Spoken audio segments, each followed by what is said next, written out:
Sur les collines de Jérusalem, où passé et foi s'entremêlent, s'éleva une œuvre monumentale qui défiait les lois de l'ingénierie de son temps. Il s'agit du temple d'Hérode, une structure si grandiose qu'elle impressionna même les Romains, qui avaient déjà érigé certains des édifices les plus emblématiques du monde antique. Pourtant, l'homme à l'origine de cette merveille, le roi Hérode, était loin d'être apprécié de son peuple. Juif de nom seulement, ses origines iduméennes et son accession au trône par des manœuvres politiques lui valurent le mépris de beaucoup. Malgré tout, ce roi nourrissait une vision, transformer le modeste second temple en une merveille sans pareille par sa taille et sa splendeur, afin de laisser une empreinte indélébile. Mais son ambition ne se limitait pas à un héritage architectural. Il s'agissait aussi de consolider sa place dans l'histoire d'Israël. Sans le savoir, Hérode préparait le terrain pour un changement radical qui allait bouleverser le cours de la religion et de l'histoire. Hérode savait que pour être reconnu comme un roi légitime aux yeux du peuple, il devait accomplir un acte extraordinaire, un acte inoubliable. Bien que son accession au trône ait été marquée par des intrigues et un soutien militaire, il comprenait que seul un exploit monumental pourrait consolider son pouvoir et lui assurer une place d'honneur dans l'histoire. C'est ainsi qu'en 19 avant Jésus-Christ, il décida de se lancer dans le projet le plus audacieux de son règne, reconstruire le temple de Jérusalem. Non pas le réparer seulement, mais le transformer en une œuvre si impressionnante qu'elle marquerait à jamais la mémoire collective du peuple juif et de tous les peuples environnants.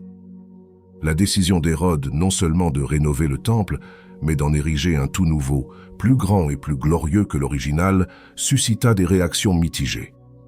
Les chefs religieux et les prêtres du temple voyèrent ce projet avec suspicion, craignant que les travaux ne soient pas achevés, ou pire encore, que l'ancien temple ne soit détruit sans que la promesse d'un nouveau lieu saint ne soit tenue. Mais Hérode, toujours avisé, sut comment apaiser ces objections. Il promit de ne pas démolir l'ancien temple avant d'avoir réuni tous les matériaux nécessaires à la construction du nouveau. Et dans l'intervalle, les sacrifices et les rituels se poursuivraient sans interruption, afin de garantir la continuité de la vie religieuse. Le premier défi était le terrain. Le mont Moria, où se dressait déjà le second temple, n'était pas assez vaste pour accueillir le projet d'Hérode. Plutôt que de se contenter des dimensions limitées de la colline, le roi imagina une solution impressionnante. Construire d'énormes murs de soutènement autour du mont et combler l'espace avec de la terre et des gravats. Ces murs de soutènement, dont certains atteignaient 30 mètres de haut, s'élevèrent de manière imposante, et à l'intérieur d'eux fut créé un espace bien plus vaste, atteignant finalement 14 400 mètres carrés.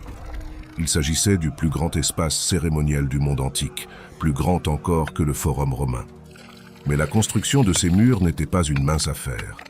Les pierres utilisées pour ériger les murs du temple étaient non seulement imposantes, mais certaines pesaient jusqu'à 570 tonnes. Pour donner un ordre de grandeur, une seule de ces pierres équivalait au poids de 75 éléphants d'Afrique adulte. Extraire, transporter et mettre en place ces pierres colossales représentait non seulement un défi physique considérable, mais aussi un véritable chef-d'œuvre d'ingénierie. Les ouvriers taillaient le calcaire des carrières voisines à l'aide de coins en bois qui se dilataient au contact de l'eau, ainsi que d'outils en fer.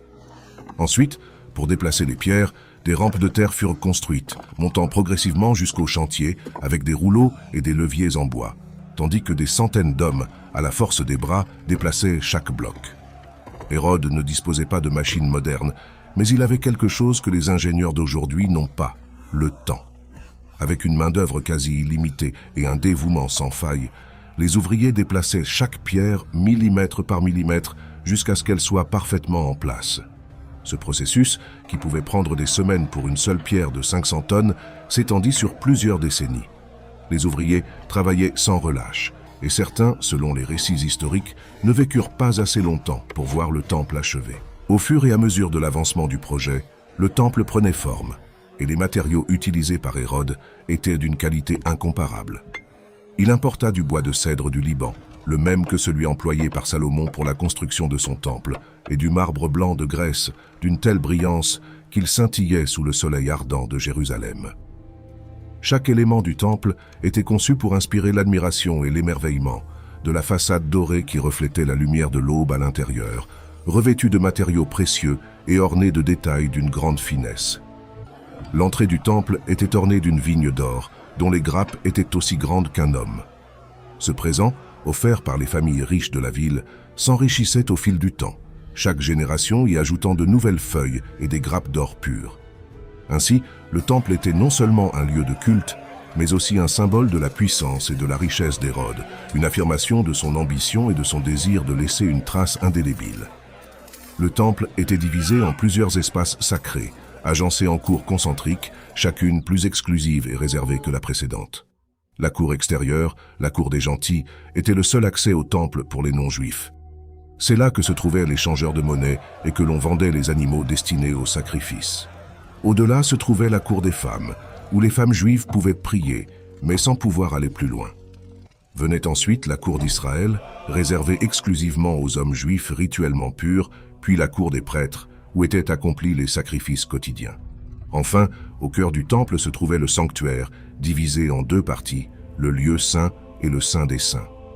Le saint des saints était l'espace le plus sacré de tous, celui où, selon la tradition, résidait la présence divine. Pourtant, le saint des saints était vide, un vide profond qui ne se comblerait qu'avec le temps, lorsque les prophéties entourant le temple commenceraient à s'accomplir. Malgré toute la splendeur et la magnificence du temple qu'Hérode faisait construire, le projet ne fut pas sans controverse. Nombreux étaient ceux qui se demandaient si un temple aussi vaste et glorieux pouvait véritablement refléter la pureté et la sainteté dont le peuple d'Israël avait besoin. Les prêtres, bien qu'impliqués dans la construction, étaient conscients que le temple qu'ils érigeaient était l'œuvre d'un homme qui, malgré sa grandeur matérielle, n'était pas en accord avec les idéaux spirituels que le temple lui-même représentait. Ce temple, aussi glorieux fût-il, s'élevait sur un passé de conflits et de divisions au sein d'un peuple qui ignorait encore ce que l'avenir lui réservait. La figure d'Hérode, roi cherchant à asseoir sa légitimité par un ouvrage aussi imposant, contrastait avec la réalité religieuse de son peuple. À mesure que le temple prenait forme, se dessinait également le destin d'une nation qui n'en comprendrait pleinement la signification que bien plus tard. La construction du temple se poursuivit sous la direction d'Hérode, mais à mesure que les fondations et les murs s'élevaient, la tension montait à Jérusalem. Conscient qu'il ne serait jamais pleinement reconnu comme légitime par le peuple juif, Hérode cherchait à laisser une empreinte indélébile qui garantirait que son héritage ne tomberait jamais dans l'oubli. Ce temple n'était pas un simple lieu de culte, c'était une affirmation de pouvoir, de contrôle et une réponse aux critiques incessantes concernant sa légitimité royale. Durant les années qui suivirent, ouvriers et architectes poursuivirent leurs efforts sans relâche. Malgré l'ampleur du projet, la ville elle-même se transformait. Jérusalem, à l'instar du temple, connaissait une croissance sans précédent. Des marchands venus de tout le monde antique commencèrent à affluer, attirés non seulement par le commerce religieux, mais aussi par l'importance politique et économique que la ville acquérait. Le temple, qui avait été le centre de la vie religieuse en Israël, devint un symbole de la prospérité qu'Hérode s'efforçait de créer autour de lui. Il était non seulement un centre spirituel, mais aussi un lieu de rencontre pour les cultures et les nations de passage dans la région. Cependant, malgré toute la splendeur qui entourait sa construction, le projet recelait une profonde ironie. Le temple, censé représenter la pureté et la présence de Dieu, reflétait aussi les compromis et les intérêts politiques d'un roi dont la légitimité dans l'histoire d'Israël était bafouée. Les prêtres, par exemple, avaient été recrutés pour travailler sur le chantier, mais ils n'étaient ni architectes ni experts en construction. C'étaient des hommes de foi qui, malgré leur méfiance envers Hérode, obéirent aux ordres du roi afin d'assurer la continuité des travaux. Chaque pierre posée à sa place représentait non seulement une construction physique, mais aussi un effort constant de la part du peuple pour tenter de concilier ses croyances avec les réalités du règne d'Hérode. La construction fut non seulement longue, mais aussi semée d'embûches logistiques. Tandis que les pierres étaient acheminées par des rampes et que les murs s'élevaient lentement, Hérode veilla à ce que l'édifice soit aussi grandiose et magnifique que possible. Plutôt que de s'en tenir aux méthodes traditionnelles, la complexité du projet exigea des techniques novatrices. La collaboration entre ouvriers, prêtres et ingénieurs permit au temple de prendre forme progressivement, tout en respectant la volonté d'Hérode d'atteindre la grandeur qu'il désirait. Les enjeux politiques liés au temple dépassaient largement le cadre de sa construction. Chaque aspect de l'édifice était imprégné de symbolisme et de l'influence politique d'Hérode. Par exemple, l'emplacement des portes et des cours revêtait une signification profonde. Si l'entrée du temple était conçue pour impressionner tout visiteur, elle symbolisait également la frontière entre différents degrés de pureté. L'emplacement des zones les plus sacrées, accessibles uniquement aux prêtres, soulignait encore davantage l'exclusivité du temple et sa symbolique de pouvoir et d'autorité. À l'intérieur du temple, les décorations étaient tout aussi importantes. L'utilisation de l'or sur les murs et la façade extérieure était une affirmation de richesse, mais aussi un symbole de lumière divine. Selon les récits historiques, le soleil éclairait le temple à l'aube, reflétant une lumière si intense qu'elle était presque aveuglante. L'or, qui recouvrait de vastes parties du temple, représentait la présence de Dieu, mais aussi la magnificence du roi qui l'avait fait construire. La splendeur du temple contrastait fortement avec la pauvreté et les épreuves endurées par une grande partie du peuple juif. Bien que le temple fût le centre spirituel d'Israël, sa construction s'est déroulée dans un contexte de tensions politiques et sociales qui reflétaient les profondes divisions de la société. Pendant ce temps, les regards du peuple étaient rivés non seulement sur la construction elle-même, mais aussi sur Hérode, qui commençait à apparaître comme un monarque sans cœur. Un homme dont l'obsession du pouvoir et de la magnificence de son royaume l'avait conduit à prendre des décisions difficiles. La reconstruction du temple, au lieu d'unir le peuple juif, ne fit qu'exacerber les divisions internes. Si certains voyaient dans ce projet une occasion de raviver l'identité nationale, d'autres ne pouvaient s'empêcher de se sentir trahis par un roi qui ne serait jamais vraiment le leur. Hérode, cependant, persévéra dans son œuvre. Il savait que, malgré son manque de légitimité, s'il parvenait à achever le temple, sa place dans l'histoire serait assurée.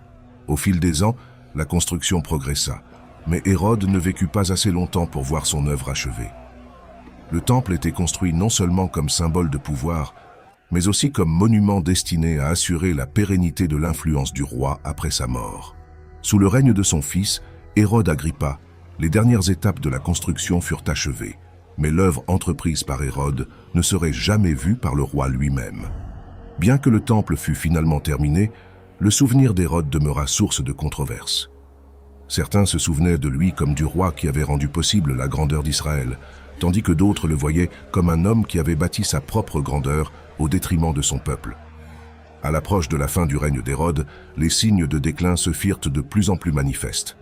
La magnificence du temple ne pouvait masquer les tensions croissantes entre les autorités religieuses et le pouvoir romain. Hérode laissa derrière lui un héritage complexe. Un temple qui, bien qu'impressionnant sur le plan architectural, reflétait les contradictions de son règne et les divisions au sein de la société israélite. Les relations entre les Juifs et l'Empire romain étaient tendues, et le temple, au lieu d'être un symbole d'unité, devint un foyer de conflit. La question qui se posa, et qui continuerait de résonner même après la mort d'Hérode, était de savoir si le temple, dans toute sa magnificence, serait à la hauteur des attentes de ceux qui croyaient en sa vocation divine, ou s'il finirait par succomber aux tensions mêmes qu'il avait contribué à exacerber. Malgré la grandeur du temple d'Hérode et la gloire qu'il incarnait, son destin était scellé. La magnificence de ses pierres et de ses ornements dorés ne suffisèrent pas à empêcher ce qui allait arriver. Près de 40 ans après le début de son ambitieux projet, le temple, symbole de l'unité et de la puissance d'Israël, fut témoin de sa propre destruction. En 70 après Jésus-Christ, les légions romaines, sous le commandement du général Titus, assiégèrent Jérusalem. La ville résista pendant des mois, mais finalement, après une bataille acharnée, les forces romaines parvinrent à percer les murailles. Le siège fut brutal, et le temple, qui avait fait la fierté de toute la cité, n'échappa pas à la fureur romaine. Selon le récit de Flavius Joseph, l'un des plus importants historiens de l'époque, un soldat romain jeta une torche enflammée par une fenêtre du temple. Le feu se propagea rapidement et commença à tout consumer sur son passage. Les plaques d'or qui ornèrent le temple commencèrent à fondre, et le métal en fusion s'infiltra entre les pierres, accélérant la désintégration de l'édifice. L'or était si abondant qu'après la destruction, les soldats romains démontèrent chaque pierre du temple à la recherche d'or massif qui avait fondu entre les joints de mortier. La prophétie de Jésus, prononcée 40 ans plus tôt, s'accomplit avec une précision terrifiante. De toutes ces choses que vous admirez, viendront des jours où il ne restera plus pierre sur pierre. Et il en fut ainsi. Il ne resta que des ruines. Seul un fragment du mur de soutènement ouest a subsisté. Ce mur ne faisait pas partie intégrante du temple, mais constituait une structure destinée à soutenir la plateforme. Aujourd'hui, ce vestige est connu sous le nom de mur occidental, un lieu de prière et de recueillement pour des millions de personnes qui visitent Jérusalem chaque année. Ce que beaucoup ignorent, c'est que ces pierres touchées par les pèlerins sont celles-là même qui ont été témoins de l'enseignement de Jésus, de ses paroles prophétiques et de la destruction qu'il avait annoncée. Le temple, jadis joyau de Jérusalem, ayant résisté à l'épreuve du temps et aux mains des hommes, succomba finalement à la violence. Sa destruction accomplit non seulement une prophétie, mais marqua aussi la fin d'une ère. Les sacrifices et les rituels qui s'y déroulaient cessèrent, et avec eux, une part essentielle de la tradition juive disparut. Certains voyaient dans la chute du temple un châtiment divin, une réponse au rejet du Messie. D'autres y voyaient la fin d'un cycle, la fin du système sacrificiel que le temple incarnait. Mais ce qui est indéniable, c'est que le temple accomplit sa mission prophétique, existant précisément au moment où il devait exister, ni plus tôt ni plus tard. Malgré tout ce qui s'est passé, le temple d'Hérode a laissé une empreinte indélébile sur l'histoire. Bien que détruit, son héritage perdure à travers les enseignements dispensés entre ses murs, les prophéties accomplies et l'histoire gravée dans les pierres qui formèrent jadis la plus grandiose structure de son temps. La destruction du temple ne fut pas seulement la chute d'un édifice, ce fut la fin d'une époque, la fin d'un système qui définissait la vie religieuse et politique d'Israël. Aujourd'hui, lorsque nous contemplons le mur occidental, nous voyons non seulement les vestiges d'un temple disparu, mais aussi le rappel de la fragilité des plus grandes réalisations humaines. L'histoire du temple d'Hérode, sa construction et sa destruction, nous enseigne que même les œuvres les plus grandioses et les plus puissantes sont soumises à l'épreuve du temps et à des forces qui nous dépassent. Si cette histoire vous a touché et vous a amené à réfléchir à l'imbrication de l'histoire et de la prophétie, nous vous invitons à vous abonner à notre chaîne. Vous pourrez ainsi continuer à explorer des récits aussi profonds et fascinants. N'oubliez pas d'aimer la vidéo et de la partager avec vos amis, afin que davantage de personnes puissent découvrir l'histoire gravée dans les pierres du mur des Lamentations. À bientôt pour une nouvelle vidéo. But faith and spiritual memory survive.